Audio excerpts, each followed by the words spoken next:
Good afternoon बच्चों, कैसे हो आप। मैं आपकी गणित की अध्यापिका आज आपको पढ़ाएगी अध्याय 14 त्रिविमीय आकृतियां यानी कि 3 डायमेंशनल स्ट्रक्चर पढ़ेंगे। पिछली अध्यायों में हम त्रिभुज, चतुर्भुज और वृत्त आदि के बारे में पहले ही पढ़ चुके हैं। ये तो सब हमने पढ़ लिया। यह सभी आकृतियां द्विविमीय हैं। इस पार्ट में हम त्रिविमीय आकृतियों के बारे में पढ़ेंगे। वो दो से मिलकर बनती है, हम त्रिविमीय पढ़ेंगे। क्या होती है? हम त्रिभुज, चतुर्भुज और वृत्त आदि के बारे में पहले ही पढ़ चुके हैं। यह सभी आकृतियां द्विविमीय हैं। इस पार्ट में हम त्रिविमीय आकृतियों के बारे में पढ़ेंगे। अपने आसपास की यह आकृति ठोस होती है। उनमें से कुछ समतल फलक से और कुछ वृत्ताकार फलक से बनी, जैसे कि घन, एक त्रिविमीय आकृति। नाभ, ये भी त्रिविमीय है। गोला, बेलन और शंकु। अब हम सबसे पहले पढ़ेंगे त्रिविमीय आकृतियों की पहचान कैसे होती है। घन, एक ऐसा घनाभ जिसकी लंबाई, चौड़ाई व ऊंचाई बराबर हो, घन कहलाता है। ये एक घनाभ है जिसकी लंबाई, चौड़ाई, ऊंचाई सब बराबर है, तो ये हो गया घन।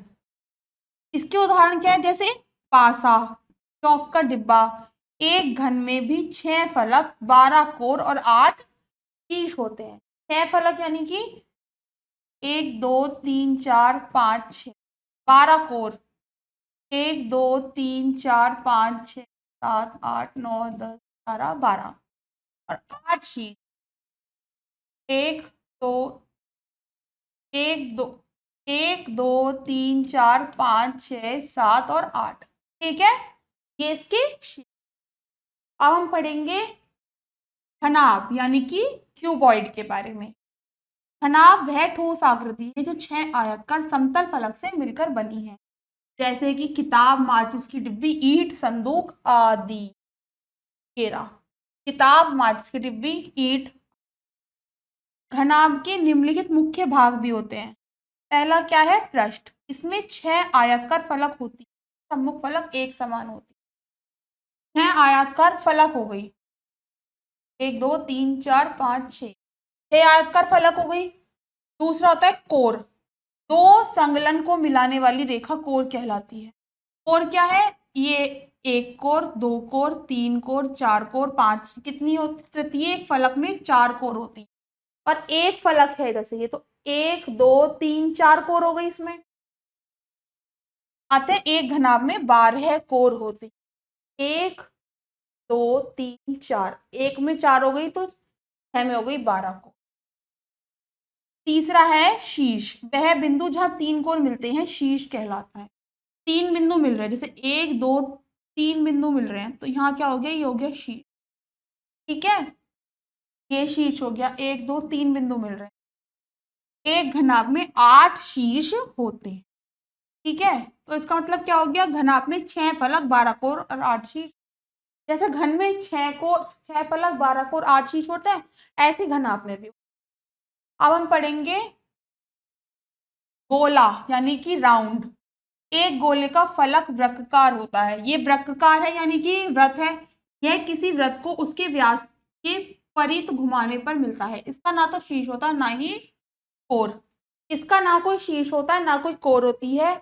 इसके उदाहरण क्या है? जैसे फुटबॉल, टेनिस बॉल आदि। फुटबॉल, टेनिस बॉल, कोई भी टाइप की बॉल हो, वो इसका ही एक उदाहरण है गोले का।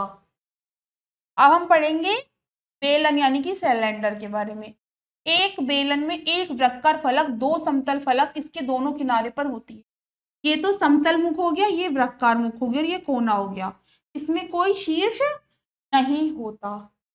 कौन कौन से थे? जैसे पेंसिल, ये भी एक बेलन का ही उदाहरण है। ये पेन है, ये एक वृत्ताकार है। ये नीचे से गोल है, ऊपर से गोल है, बीच में से समतल है। जूस का डिब्बा, गैस सिलेंडर आदि बेलन के उदाहरण हैं। अब हम पढ़ेंगे शंकु यानी कोन के बारे में। एक शंकु में एक वृत्ताकार फलक व एक समतल वृत्तीय आधार होता है। इसका एक शीर्ष होता है। ठीक है, शीर्ष ये हो गया, वृत्ताकार पृष्ठ ये हो गया और आधार हो गया ये। जहाँ पे हम वो चीज रख सके उसे आधार कहते हैं, ऊपर के हिस्से को शीर्ष कहते हैं और बीच के को हम वृत्ताकार पृष्ठ कहते हैं।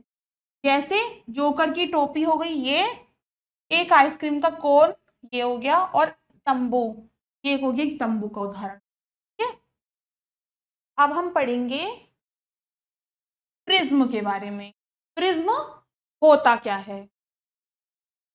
एक ठोस जिसका पार्श्व भाग आयताकार और अंतिम सिरों पर अनुरूप त्रिभुज हो। ये तो आयताकार है और इसका शीर्ष जो है वो उस पे एक त्रिभुज बना हुआ है। देखो ये आयताकार है और ये त्रिभुज, शीर्ष जो है इस पे त्रिभुज बना हुआ है, प्रिज्म कहलाता है। तो ये आकृति क्या हो गई? प्रिज्म। इसमें 3 आयताकार फलक, आयताकार मुख, 1 2 3 तो आयताकार मुख हो गए, 2 त्रिभुजकार, 1 त्रिभुज और 2 त्रिभुज। ठीक है, 6 शीर्ष और 9 कोरों। 6 शीर्ष, 1 2 3 4 5 और 1 और 9 कोरे, 1 2 3 4 5 6 7 8 और 9। ये हो गई 9 कोर्स। अब हम पढ़ेंगे पिरामिड क्या होता। ठीक है बच्चों, एक पिरामिड ऐसी ठोस आकृति है क्या जिसमें आधार फलक चतुर्भुजकार आकृति का तथा एक उभयनिष्ठ शीर्ष है।